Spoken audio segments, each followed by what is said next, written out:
तो पिछले एपिसोड में हमने देखा कि जियाफान और जिनियो आपस में दोस्तों की तरह फाइट कर रहे थे कि तभी वहां पर मिस जीनू आ जाती है, जो इन दोनों को यूं फाइट करता हुआ देखकर गलत समझ गई थी। उसे लग रहा था कि शायद जिनियो जियाफान को बुली करने की कोशिश कर रहा है और इसलिए वो बिना कुछ सोचे समझे फौरन से जिनियो पर अटैक करना शुरू कर देती है, जिसके आखिर में हम देखते हैं कि अब जिनियो की भी गुस्से की हद पार हो चुकी थी। अब आगे तो नेक्स्ट एपिसोड बिल्कुल उसी सीन से शुरू होता है जहां जिनियो ने अपने ड्रैगन चॉपिंग टेक्निक को एक्टिवेट कर लिया था और मिस जीनो इसे बहुत ही ज्यादा मुश्किल के साथ डॉज करती है। यहाँ जिनियो और मिस जीनो दोनों ही काफी ज्यादा गुस्से में लग रहे थे क्योंकि ये लोग बिना होल्ड बैक करते हुए एक दूसरे से फाइट कर रहे थे। ऐसा लग रहा था कि आज यहाँ पर इन दोनों में से किसी एक की जान चली जाएगी, यहाँ तक कि जियाफान भी इन दोनों को रोकने की कोशिश करता है, पर ये दोनों इतनी आसानी के साथ रुकने वाले कहा थे। जिसके बाद ही हम देखते हैं कि जिनियो ने फौरन से अपने थंडर ब्लेड्स को एक्टिवेट कर लिया था और वो इसकी मदद से मिस जीनो पर हमला करने के लिए आगे बढ़ने ही वाला था। ये देखकर मिस जीनो थोड़ी देर के लिए घबरा गई थी क्योंकि वो जानती थी कि यहाँ पर जिनियो की पावर उससे कई गुना ज्यादा है, लेकिन एंड मौके पर वहाँ पर वो सीनियर डेसिपल आकर मिस जीनो की जान बचा लेता है, जिसके साथ ही वहाँ पर डाउजी क्लैन के बाकी के मेंबर्स भी आ चुके थे, जो यहाँ का ये नजारा देखकर कहते हैं कि आखिर यहाँ पर ये सब क्या चल रहा है। आंसर गुस्सा होकर कहते हैं कि आखिर तुम लोगों की हिम्मत कैसे हुई, तुम लोग हमारे ही क्लैन में आकर हमारे ही डेसिपल पर हमला कर रहे हो।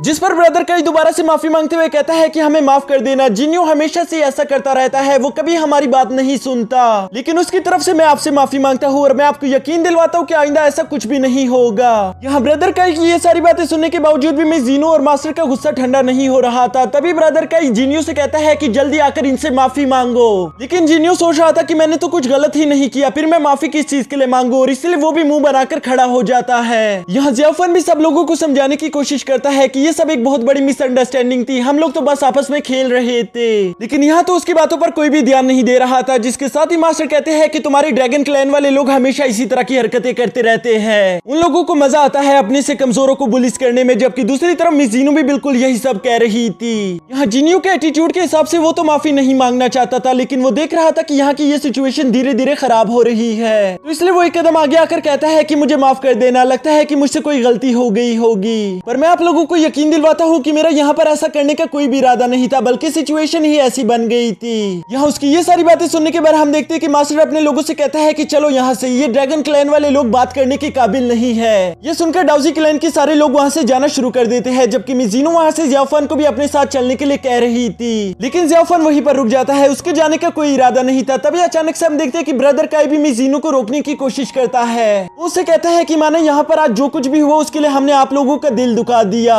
लेकिन मैं सच कह रहा हूँ, हम इस बात के लिए बहुत ज्यादा शर्मिंदा है और हम आप लोगों से वादा करते हैं कि आइंदा ऐसा कुछ भी नहीं होगा, बल्कि मैं इस नुकसान की भरपाई करने के लिए आप लोगों को एक ड्रैगन पर्ल भी दे दूंगा। और ये कहते साथ ही हम देखते हैं कि उसने अपने पास से एक ड्रैगन पर्ल निकाल लिया था। ये ड्रैगन पर्ल दिखने में काफी ज्यादा कीमती लग रहा था, जिसे देखकर पहले तो मिस जीनो इग्नोर करने की कोशिश करती है, पर ब्रदर काई के काफी ज्यादा इसरार पर हम देखते हैं कि आखिरकार वो उसे लेने के लिए मान गई थी। जबकि दूसरी तरफ जियाफान को इन दोनों के इस तरह से बात करना बिल्कुल भी अच्छा नहीं लग रहा था कि तभी जिनियो वहाँ पर आकर उसे कहता है कि आखिर तुम इन दोनों को इस तरह से देखकर इतना उदास क्यों हो गए, कहीं ऐसा तो नहीं कि तुम मिस जीनो को पसंद करने लगे हो। जिस पर जियाफान कहता है नहीं, ऐसा कुछ नहीं, बस वो मेरा बहुत ज्यादा ख्याल रखती है और इससे ज्यादा हमारे बीच कुछ नहीं। लेकिन जिनियो इतनी आसानी के साथ हार मानने वाला कहा था, उसे तो बचपन से ही पसंद था कि वो जियाफान को यूं ही परेशान करता रहे, तो इसलिए वो यहाँ पर जियाफान को चिढ़ाना शुरू कर देता है, जिसकी वजह से जियाफान को भी गुस्सा आ गया था और वो जिनियो के पीछे भागना शुरू कर देता है। इसके बाद नेक्स्ट सीन में हम देखते हैं कि जिनियो और जियाफान ने काफी ज्यादा हंसी मजाक कर लिया था, जिसके बाद जिनियो जियाफान से कहता है कि क्या तुम्हें मालूम है कि 7 क्लैन कंपटीशन हर 60 साल में सिर्फ एक दफा आता है, लेकिन हमारी किस्मत बहुत ज्यादा अच्छी है कि हमें सिर्फ 5 साल इंतजार करना पड़ा। ये मौका हमारे लिए काफी ज्यादा बेहतरीन है, हम लोग वहाँ पर अपने स्किल्स दिखा पाएंगे। जिस पर जियाफान कहता है कि हाँ तुमने बिल्कुल सही कहा, मैं भी उस 7 क्लैन कंपटीशन के लिए काफी ज्यादा एक्साइटेड हूँ। यहाँ पर ये दोनों इसी तरह की बातें कर रहे थे कि तभी वहाँ पर ब्रदर काई भी पीछे से आ जाता है, जो कि इन दोनों से कहता है कि 7 क्लैन कंपटीशन कोई बच्चों के खेलने वाली चीज नहीं, वो असल में बहुत ज्यादा खतरनाक है, तो इसलिए मैं तुम लोगों को यही सजेस्ट करना चाहूंगा कि उससे दूर रहो। जिसके बाद वो जिनियो से कहता है कि अभी अभी मुझे मास्टर का संदेश मिला, वो चाहते हैं कि हम जल्द से जल्द वापस अपने क्लैन लौट जाए।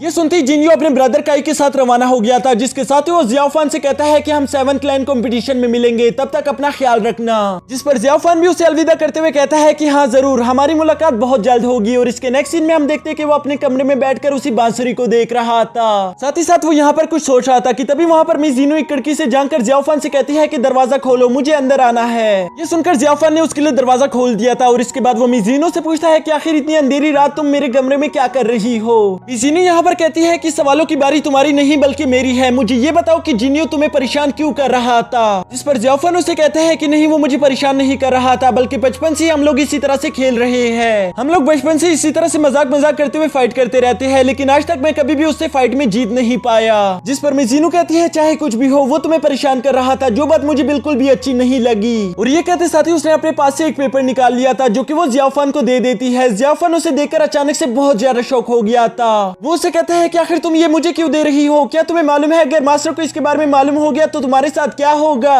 वो जियाफन से कहती है कि यह हमारी डाउजी क्लैन की 3rd लेयर सीक्रेट टेक्निक है और मैं चाहती हूँ कि तुम इसे अच्छे से सीख लो। अगली बार मैं नहीं चाहती कि जिनियो तुम्हारे सामने आए और वो तुम्हें इस तरह से बुली करे, बल्कि मैं चाहती हूँ कि अगली बार अगर वो तुम्हारे सामने आए तो तुम उससे फाइट करके हरा दो। ये सुनकर जियाफन कहता है वो सब तो ठीक है, लेकिन अगर मास्टर को इसके बारे में मालूम हो गया तब मैं क्या करूंगा? ये सब सुनकर मिस जिनो जियाफन की काफी ज्यादा करीब आ चुकी थी और वो उससे कहती है कि अच्छा ये बताओ, मैं मास्टर को नहीं बताने वाली। तुम भी यकीनन मास्टर को नहीं बताओगे, तो ये बताओ क्यों नहीं, ये सब कैसे मालूम होगा? और यहाँ ये सब कहते साथ ही अचानक से हम देखते हैं कि वो बहुत ज्यादा इमोशनल हो गई थी, जिसके साथ ही वो जियाफन को बताती है कि पिछले 7 क्लैन कंपटीशन में हमारा एक डेसिबल मारा गया था और इस बार मैं अपने क्लैन में किसी को खोना नहीं चाहती, तो इसलिए इस टेक्निक को अच्छे से सीख लेना। मैं चाहती हूँ कि तुम उस कंपटीशन को जीत कर दिखाओ, ना कि तुम उसमें मारे जाओ। यहाँ ये सब सुनकर जियाफन काफी ज्यादा इमोशनल हो गया था, जिसके बाद मिस जिनो वहां से जाते हुए कहती है कि मुझे तुम पर पूरे यकीन है कि तुम इस टेक्निक को अच्छे से सीख लोगे। और इसी के साथ हमारा ये एपिसोड भी खत्म हो जाता है।